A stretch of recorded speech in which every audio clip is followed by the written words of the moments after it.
नमस्कार दोस्तों, मैं अजय सिंह अपने YouTube प्लेटफॉर्म एग्जाम योद्धा क्लासेस पर आप सभी का स्वागत करता हूं। हम लोग अब धीरे धीरे अपने अध्ययन अध्यापन के कार्य को आगे बढ़ाते हुए आज सबसे पहले हम लोग मैपिंग देखेंगे, जिसके थ्रू महाद्वीपों और महासागरों का अध्ययन करेंगे, जिसमें महाद्वीपों और महासागरों में जो भी इम्पॉर्टेंट फैक्ट हैं, जो भी आगामी परीक्षाओं में पूछे जाते हैं, उनको पूर्णतया कोशिश करेंगे कि ज़्यादा से ज़्यादा हम लोग कवर कर सकें उसको। तो देखते हैं, पृथ्वी को 7 महाद्वीपों और 5 महासागरों में बांटा गया है। जो स्थल भाग होता है उसको महाद्वीप और जो जलीय भाग होता है उसको महासागर बोलते हैं। तो महाद्वीपों की संख्या 7 तथा महासागरों की संख्या 5 है। तो सबसे पहले हम लोग महाद्वीप देखते हैं, जो कि क्षेत्रफल के हिसाब से इस प्रकार क्रम से है।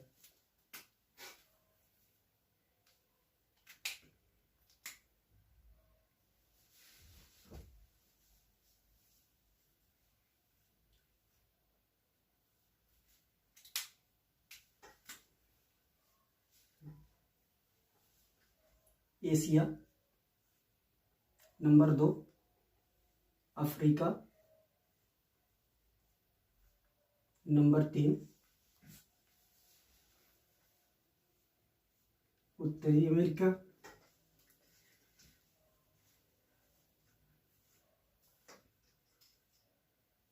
नंबर 4 दक्षिणी America,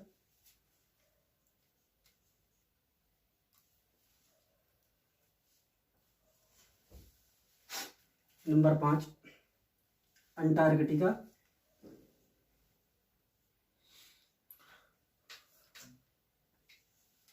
number 6 Europe, number 7 Australia,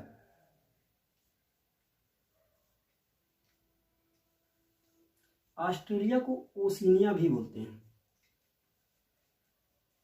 Oceania. तो ये हमारे 7 महाद्वीप हैं, जिनका अध्ययन हम एक एक करके धीरे धीरे आगे की क्लासों में करेंगे। अब इसी क्षेत्रफल के आधार पर सबसे पहले हम लोग महासागरों को देख लेते हैं।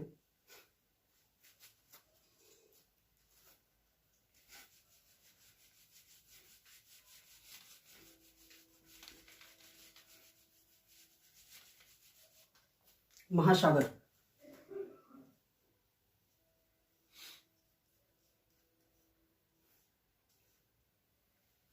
नंबर 1 प्रशांत महासागर,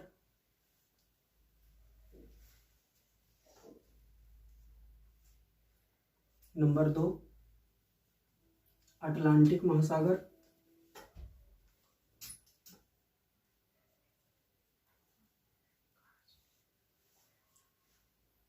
नंबर 3 हिंद महासागर,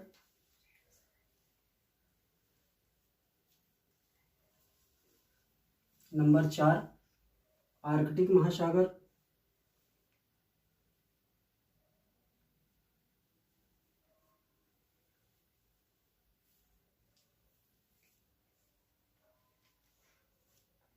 नंबर 5 दक्षिणी महासागर।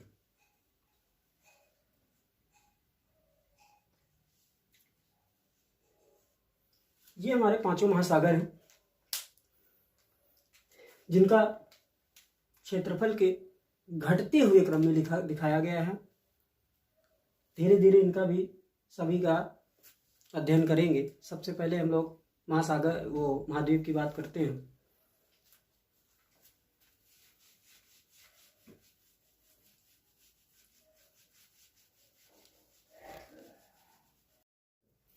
चलो दोस्तों, अब बात करते हैं हम लोग नॉर्थ अमेरिका की।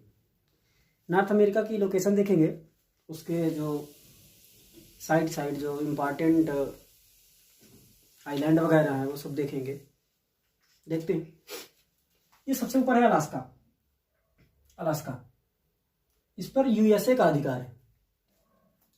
और अलास्का जो है यूएसए का 49वां राज्य है। दूसरा है कनाडा, तीसरा है यूएसए, फिर है मैक्सिको, मैक्सिको के बाद है ग्वाटेमाला, ये लोकेशन, ग्वाटेमाला के बाद है बेलिज, बेलिज के बाद अल सल्वाडोर, हंडुरस, निकारागुआ, कोस्टारिका और पनामा। इसके बाद हम लोग देखते हैं लोकेशन, सबसे ऊपर है आर्कटिक ओशियन, आर्कटिक ओशियन के साइड पे है इलिस मरे आइलैंड, इलिस मरे आइलैंड के नीचे है बैफिन आइलैंड, बैफिन आइलैंड के बाद है ग्रीनलैंड जो कि विश्व का सबसे बड़ा आइलैंड है। भौगोलिक दृष्टि से है तो ये नॉर्थ अमेरिका का पार्ट, लेकिन अधिकार इस पर जो है डेनमार्क का है जो कि एक यूरोपियन कंट्री है। इसके बाद है न्यू फाउंडलैंड, फिर इसके बाद Cuba island, Hispaniola island, Puerto Rico island, इसके बाद है जमाइका आइलैंड। इधर जो है हम लोगों का हो जाता है कैरिबियन सी, ये पूरा एरिया जो है कैरिबियन सी का है, ये वाला पूरा एरिया कैरिबियन सी है। और ये इधर है सारगैसो सी, ये पूरा एरिया हम लोगों का हो जाता है सारगैसो सी। और इधर रहेंगे, ये है वैंकूवर आइलैंड, वैंकूवर आइलैंड ये है पैसिफिक ओशियन। और ये इधर रसिया जो कि यूएसए का है।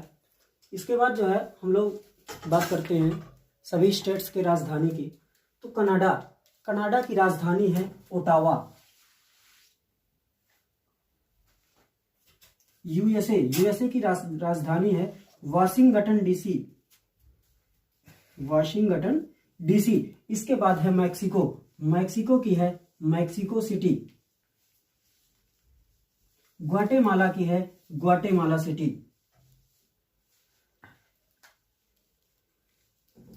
बेलिज, बेलिज की राजधानी है बेलमोपन, बेलमोपन। इसके बाद है एल सल्वाडोर, एल सल्वाडोर की राजधानी है सल सल्वाडोर।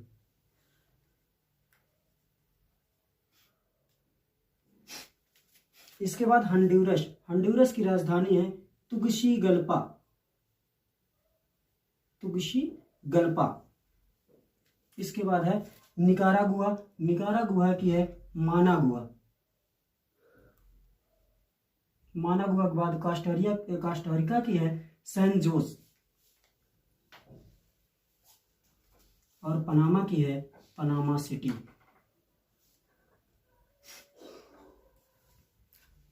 ये हो गई सभी राजधानियां। इसके बाद देखेंगे हम लोग कि इधर अटलांटिक ओशियन है और इधर पैसिफिक ओशियन है। पैसिफिक ओशियन और अटलांटिक ओशियन देखेंगे कि जो जितने भी नॉर्थ अमेरिका की कंट्री हैं सभी जो है अटलांटिक ओशियन और पैसिफिक ओशियन से ज़्यादातर सीमा बनाती हैं। लेकिन एक दो कंट्री ऐसी हैं जो कि दोनों से सीमा नहीं बनाती हैं। देखिए इधर जैसे देखेंगे हम लोग बेलिज, बेलिज की लोकेशन ये रही। तो बेलिज देखिए जो है इधर अटलांटिक ओशियन से सीमा बना रही है, इधर पैसिफिक ओशियन से सीमा नहीं बना रही है। दूसरी कंट्री है अल सल्वाडोर, अल सल्वाडोर देखेंगे कि ये इधर मात्र पैसिफिक ओशियन से सीमा बना रही है, इधर जो है अटलांटिक ओशियन से सीमा नहीं बना रही है। बाकी जितने भी कंट्री हैं नॉर्थ अमेरिका की सारी कंट्रियां जो है दोनों महासागरों से सीमा बना रही हैं। अब देखेंगे कुछ जो स्टेट्स होते हैं, जल संधि, जल संधि का काम क्या है? जल संधि जो है दो स्थल खंडों को अलग करती है और दो जल राशियों को जोड़ती है। तो जहां पर भी दो स्थल खंड अलग होंगे और दो जल राशियां जुड़ेंगी वो आ जाएगा स्ट्रेट पे जल संधि। देखते हैं, देखिए अब हम लोग स्ट्रेट की बात करते हैं, जल संधि, ठीक है। तो सबसे पहले हम देखते हैं नेयर्स जल संधि। नेयर्स जल संधि ये यहाँ पे है, ये नेयर्स, नेयर्स मैंने क्या बताया कि दो भूखंडों को अलग करती है। तो यहाँ पे देखो इलिस मरे आइलैंड और ग्रीनलैंड दोनों अलग हो रहे हैं और दो क्या बोलते हैं जल राशियों को जोड़ती है। तो ये है ऊपर आर्कटिक ओशियन, आर्कटिक ओशियन, ये पूरा एरिया जो है आर्कटिक ओशियन का है। तो आर्कटिक ओशियन, और ये है वो बैफिन बे। तो इसको बैफिन बे से और आर्कटिक ओशियन से जोड़ती है और इन दोनों को अलग करती है। तो ये नियस जल संधि हुई। इसके बाद बात करते हैं डेविस। ये भी डेविस,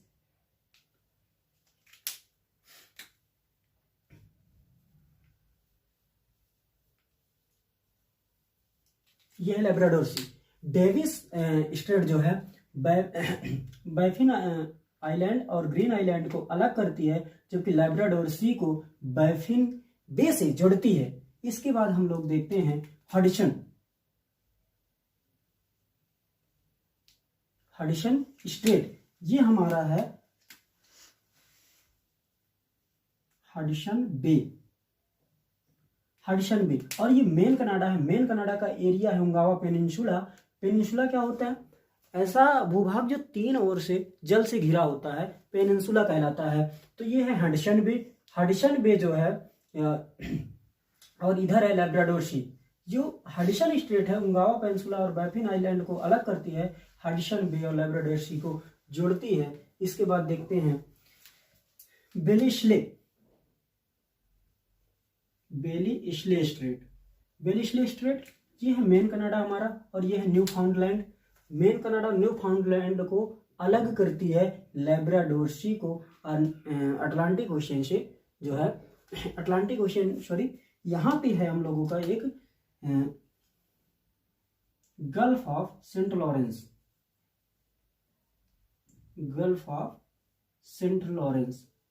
यहाँ पे लेब्राडोर सी को गल्फ ऑफ सेंट लॉरेंस से जोड़ती है, न्यू फाउंडलैंड को मेन कनाडा से अलग करती है। इसके बाद ये यहाँ पे है फ्लोरिडा पेनिनसुला, और ये है क्यूबा। तो फ्लोरिडा पेनिनसुला है, यहाँ पे है एक फ्लोरिडा स्टेट। आप लोग को दिख ही रहा होगा कि फ्लोरिडा पेनिनसुला और क्यूबा दोनों को अलग कर रहा है। सारगैसो सी है इधर, और इधर है गल्फ ऑफ मैक्सिको, इन दोनों को जोड़ रहा है। इसके बाद यहाँ पे देखते हैं विंडवार्ड पैसेज बोलते हैं इसको, विंडवार्ड पैसेज बोलते हैं। आप लोगों को दिख रहा है कि नीचे कैरिबियन सी है, ऊपर सारगेसो सी है, इन दोनों को जोड़ता है। क्यूबा और हिस्पैनियोला दोनों आइलैंड है, इन दोनों को क्या करता है? अलग करता है। और हिस्पैनियोला में 2 कंट्री है। एक इधर को जो है कंट्री है, इसका नाम है हैती, और इधर वाले का डोमिनिकन रिपब्लिक।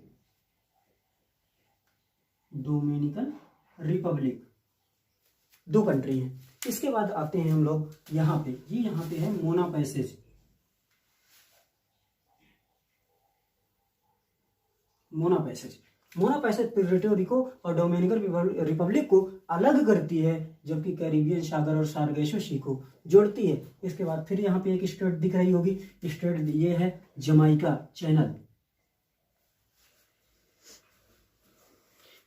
चैनल, जो कि क्यूबा और जमाइका को अलग करती है। कैरिबियन सी, इधर ये पूरा यहाँ तक का एरिया कैरिबियन सी है, कैरिबियन सी को कैरिबियन सी से जोड़ती है। इसके बाद ये एरिया दिख रहा होगा युकाटन चैनल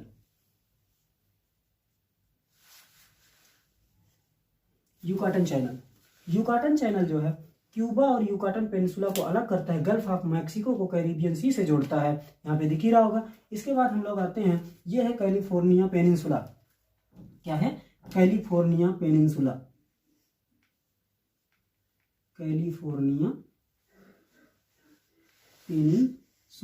और ये यहाँ है गल्फ ऑफ कैलिफोर्निया की खाड़ी। इसके बाद ऊपर आएंगे, ये है वैंकूवर आइलैंड, और यहाँ पे जो स्टेट है देख रहे होंगे आप कि स्टेट बन रहा है। ये यहाँ पे ये स्थल भाग है, और ये आइलैंड भी स्थल भाग है, यहाँ पे अलग हो रहा है तो स्टेट बनेगा। और ये इस स्टेट का नाम है जुआन डी फूका। अब आप लोग देख ही रहेंगे, ऊपर भी पैसिफिक ओशियन, नीचे भी पैसिफिक ओशियन, दोनों तरफ पैसिफिक ओशियन है। और ये जो है वैंकूवर आइलैंड को कनाडा और यूएसए दोनों से अलग करता है जुआन डी फूका। इसके बाद हम लोग आते हैं अगले स्टेट पे, Bering Strait. Bering Strait. Bering Strait क्या है? आर्कटिक ओशियन और पैसिफिक ओशियन में, ये तो महासागर है, इसके बाद एक सागर आता है इधर, बेरिंग सागर, बेरिंग सी, और इधर आता है चुकची सागर, चुकची सी। इन दोनों को जोड़ता है। और देखिए अलास्का, और ये है साइबेरिया, इधर जो है साइबेरिया। राज्य की बात करें तो अलास्का और साइबेरिया हो जाएगा। देश की बात करें तो यूएसए और रशिया हो जाएगा। और महाद्वीप की बात करें तो ये नॉर्थ अमेरिका है और ये एशिया महाद्वीप है। ये इनको अलग करती है बेरिंग स्ट्रेट। एक जो है अंतर महाद्वीपीय स्ट्रेट है जो कि एशिया को नॉर्थ अमेरिका से अलग करता है। अब लास्ट में हम लोग बात करते हैं ये पनामा। पनामा दिख रहा होगा आपको। 1914 में 1914 यहाँ काट के एक नहर बनाई गई, नहर, ये इसको हम लोग बोलते हैं पनामा नहर, पनामा कैनाल या पनामा नहर। यही पनामा नहर है जो कि नॉर्थ अमेरिका को साउथ अमेरिका से अलग करती है। अब जो है हम लोग इसके जो है इम्पॉर्टेंट जो है माउंटेन्स के बारे में जानेंगे, जो कि संभवतः अगले वीडियो में होगी। बस आज के लिए इतना ही।